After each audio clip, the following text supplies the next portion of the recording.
asking for where's your chain of transmission?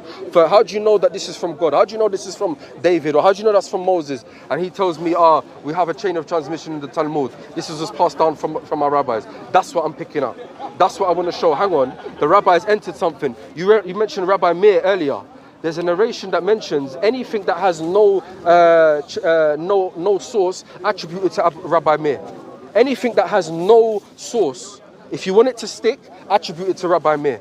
So when you said, yeah, we know Rabbi Hanasai, he's the one who compiled this, and we know Rabbi Meir, he's the one of the main. Why Rabbi Meir? You mentioned Rabbi Meir. Why? Because any statement that you find is from the Stemaim. You know the Stemaim? The unknown statements. Anything that is unknown, attributed to Rabbi Meir. This is a famous thing. With Islam now, anything from any prophet, whether it's Moses, whether it's Jesus, whether it's David, or Prophet Muhammad sallallahu alaihi wasallam, there must be a chain of transmission. So this is what Islam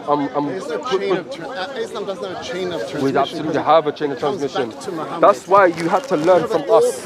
That's why you had to learn from us. It all comes back to Muhammad. Chain of transmission to the Muhammad. Prophet. Yes. And if Muhammad wasn't telling the truth, forget lying.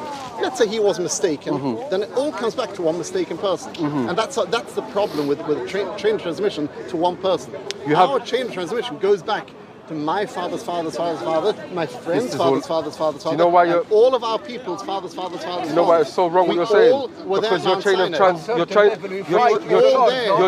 the chain of transmission that you have, the chain of transmission that you have goes to one person. No. It goes back to Moses, to Joshua. It does the same thing. It's the same thing. That's why you have. That's why you have the Zugot. Hang on. That's why in your chain of transmission, in Pirkei Avot, you have the Zujot, the pairs. You have Shimon the righteous, and you have another one. You have Rabbi Ben Hay and Rabbi Ben Hagag. You have these two people. So you have two people in the chain that we don't know nothing about, and you're saying all these people at Mount Sinai. No, you don't have all these people's transmissions at Mount Sinai. Your point is that you believe Islam? The point is that it's not about that. I'm critiquing you. Exactly what Allah mentioned in the Quran. You've taken the rabbis and monks as priests and lords besides Allah. So you believe Islam? So you believe Jew, that if God was to say something now, and your rabbis were to say something else, just say it on camera, you would follow the rabbis. Just say it as they did in the Tandoor of Akhnai. No, you believe in the Talmud.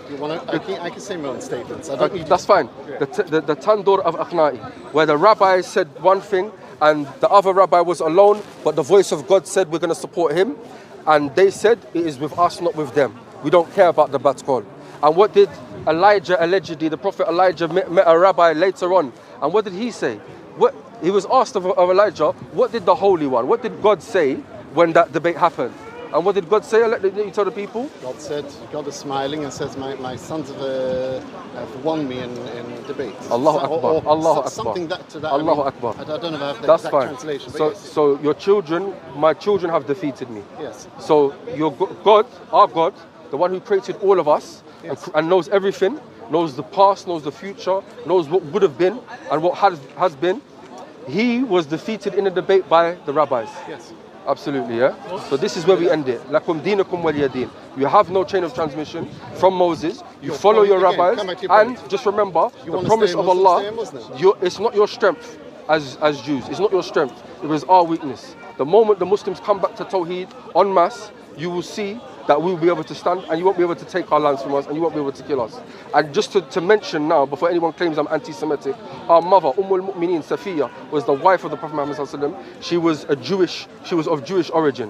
When some of the other wives of Arab descent, they mocked her for being Jewish, the Prophet Muhammad, peace be upon him, returned to her and said, tell them that she was a descendant she was a Levite, descendant of daughter of a Levite. She said, tell them that your father was a prophet, meaning Harun. Your uncle was a prophet, meaning Musa, and your husband is a prophet, meaning Muhammad sallallahu alaihi wasallam. So what we say is that the Jewish people that follow what Moses was upon and follow what Harun were upon, these are people that are beloved to us, and it is nothing to do with hating them for ethnicity or loving them for ethnicity. Akramakum andallah al-atqakum. The best of you in the sight of Allah are the pious, not the ones from any state or any religion or anything like that.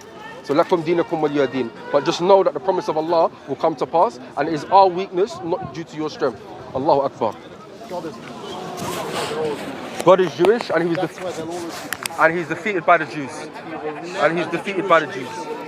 and you beat it, and your rabbis beat God. The Jewish nation will always This will be your own undoing. Lakum dinakum waliya din.